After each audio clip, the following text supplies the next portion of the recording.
नमस्कार। कैसे हैं आप सभी? आशा करती हूँ आप सभी स्वस्थ, व्यस्त और मस्त होंगे।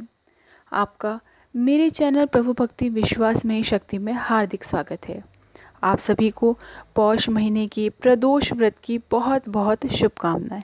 इस वीडियो में हम प्रदोष व्रत की कथा और उसके पूजन की विधि के बारे में मैं आपसे कुछ जानकारी साझा करूँगी। पूर्व काल में एक पुत्रवती ब्राह्मणी थी। उसके 2 पुत्र थे। वह ब्राह्मणी बहुत ही निर्धन थी। देवयोग से उसे एक दिन महर्षि शांडिल्य के दर्शन हुए। महर्षि के मुख से प्रदोष व्रत की महिमा सुनकर उस ब्राह्मणी ने ऋषि से पूजन की विधि भी पूछी। उसकी श्रद्धा और आग्रह से ऋषि ने उसे शिव पूजन का उपयुक्त विधान बतलाया और उस ब्राह्मणी से कहा कि तुम अपने दोनों पुत्रों से शिव प्रभु की पूजा कराओ। इस व्रत के प्रभाव से तुम्हें 1 वर्ष के पश्चात पूर्ण सिद्धि प्राप्त होगी। उस ब्राह्मणी ने महर्षि शांडिल्य के वचन सुनकर अपने बालकों के सहित नतमस्तक होकर के मुनि के चरणों में प्रणाम किया और बोली, हे ब्राह्मण, आज मैं आपके दर्शन से धन्य हो गई हूँ। मेरे ये दोनों कुमार आपकी शरण में है। यह शुचिव्रत मेरा पुत्र और यह रासुत मेरा धर्म पुत्र है। ये दोनों बालक आपके सेवक है। आप मेरा उद्धार कर दीजिए। उस ब्राह्मणी को शरणागत जानकर मुनि ने मधुर वचनों द्वारा दोनों कुमारों को शिवजी भगवान की आराधना विधि बतलाई। तदंतर दोनों बालक और ब्राह्मणी मुनि को प्रणाम करके शिव मंदिर में चले गए। उस दिन से वे दोनों बालक मुनि की कथा अनुसार नियम पूर्वक प्रदोष काल में शिवजी भगवान की आराधना करने लगे। पूजा करते हुए उन दोनों को 4 महीने बीत गए। एक दिन राजसुत की अनुपस्थिति में शुचिव्रत स्नान करने के लिए नदी के किनारे चला गया और जल क्रीड़ा करने लगा। संयोग से उसी समय नदी के तलहटी पर एक चमकता हुआ धन का बड़ा सा कलश दिखाई पड़ा। उस धन पूरित कलश को लेकर के शुचिव्रत बहुत प्रसन्न हुआ और अपनी माता के पास जाकर शुचिव्रत बोला कि हे माता, शिवजी भगवान की महिमा तो देखिए। भगवान ने इस घड़े के रूप में हमें संपत्ति दे दी है। उसकी माता घड़े को देखकर आश्चर्य करने लगी और रासुत को बुलाकर कहा कि बेटे, मेरी बात सुनो। तुम दोनों इस धन को आपस में आधा आधा बांट लो। माता की बात सुन करके शुचिव्रत अत्यंत ही प्रसन्न हुआ, परंतु राजसुत ने अपनी असहमति प्रकट करते हुए कहा कि हे माँ, यह धन तेरे पुत्र के पुण्य से प्राप्त हुआ है। मैं इसमें किसी प्रकार का हिस्सा नहीं लेना चाहता, क्योंकि किए गए कर्मों का फल मनुष्य स्वयं ही भोगता है। इस प्रकार शिव पूजन करते हुए एक ही घर में उन्हें 1 वर्ष व्यतीत हो गया। एक दिन राजकुमार ब्राह्मण के पुत्र के साथ बसंत ऋतु में वन विहार करने के लिए गया। वे दोनों जब साथ साथ वन में बहुत दूर निकल गए तो उन्हें वहां सैकड़ों गंधर्व कन्याएं खेलती हुई दिखाई पड़ी। ब्राह्मण ने उन गंधर्व कन्याओं को क्रीड़ारत देखते हुए राजकुमार से कहा कि यहाँ कन्याएं विहार कर रही है, इसलिए हम लोगों को अब आगे नहीं जाना चाहिए, क्योंकि ये गंधर्व कन्याएं शीघ्र ही मनुष्य के मन को मोहित कर लेती है। इसलिए मैं तो इन कन्याओं से दूर रहूँगा। परंतु राजकुमार उसकी बात को अनसुना करते हुए कन्याओं के इस विहार में निर्भीक भाव से अकेले ही चला गया। उन सभी गंधर्व कन्याओं में प्रधान सुंदरी उस राजकुमार को देखकर विचार करने लगी कि ये राजकुमार कौन है। राजकुमार से बात करने और जानने के उद्देश्य से उसने अपनी सभी सखियों को पास के वन से अशोक, चंपक, मोलसिरी और अन्य ताजे पुष्पों को तोड़ लाने के लिए कहा और स्वयं वहां प्रतीक्षा करने के लिए रुक गई। उसके बाद राजकुमार को बैठने के लिए आसन दिया और उत्सुकता से पूछने लगी कि आप कौन हैं, आपका किस कार्य के लिए यहाँ आना हुआ है और आप किस देश के रहने वाले हैं।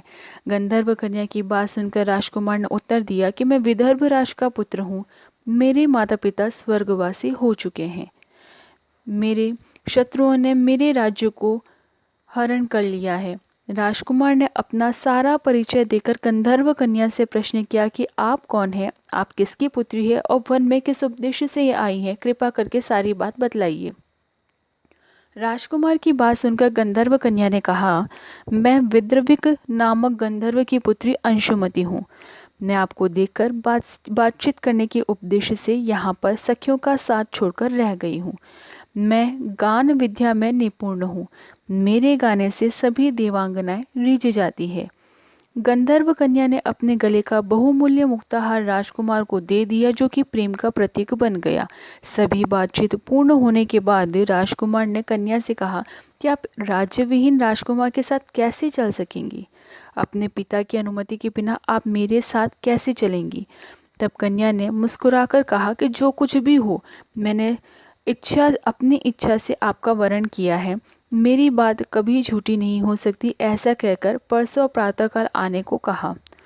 फिर गंधर्व कन्या अपने सखियों के पास चली गई।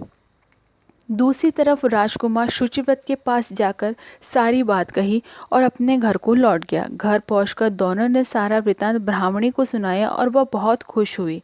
गंधर्व कन्या के कहे अनुसार राजकुमार शुचिव्रत के साथ में उस वन में पहुंच गया।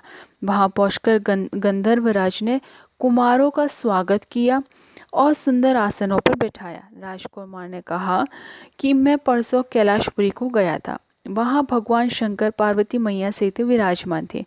उन्होंने मुझे अपने पास बुलाकर कहा कि पृथ्वी पर राज्यच्युत होकर धर्मगुप्त नाम का एक राजकुमार घूम रहा है। शत्रुओं ने उसके वंश को नष्ट भ्रष्ट कर दिया है।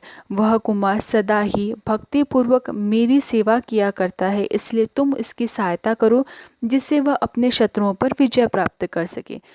इसलिए भगवान शंकर जी की आज्ञा के अनुसार मैं अपनी पुत्री अंशुमति आपको सौंपता हूँ और शत्रुओं के हाथ में गए हुए राज्य को मैं आपकी वापस दिलाने में सहायता करूँगा।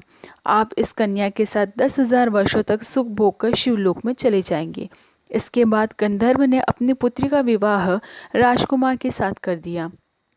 गंधर्व राज ने राजकुमार को हीरे जवाहरात वस्त्र रत्न दिए, साथ ही साथ शत्रुओं पर विजय प्राप्त करने के लिए चतुरंगिनी सेना भी दी। राजकुमार ने गंधर्वों की सहायता से शत्रुओं को खदेड़ दिया और पुनः अपने राज्य में सिंहासन पर बैठकर के राज सुख भोगने लगा। जिस दरिद्री ब्राह्मण ने राजसुत का पालन पोषण किया था, उन्हें राजमाता के पद पर और उसका छोटा भाई शुचिव्रत को बना दिया। इस प्रकार मनुष्य प्रदोष काल में अथवा नित्य ही इस कथा का श्रवण करता है, उसे निश्चित ही सभी कष्टों से मुक्ति मिलती है और अंत में वह परम पद का अधिकारी बनता है। प्रदोष व्रत की पूजन विधि। प्रदोषो रजनी मुखम के अनुसार सायकाल के बाद और रात्रि आने के पूर्व दोनों के बीच का जो समय है उसे प्रदोष कहते हैं। व्रत करने वाले को उसी समय भगवान शिव जी की पूजा करनी चाहिए। प्रदोष व्रत करने वाले को त्रयोदशी के दिन दिन भर भोजन नहीं करना चाहिए और शाम के समय जब सूर्यास्त में 3 घड़ी का समय शेष रह जाए तब स्नान आदि कर्मों से निवृत्त होकर श्वेत वस्त्र धारण करके तत्पश्चात संध्या वंदन करने के बाद ही शिव जी का पूजन करना चाहिए।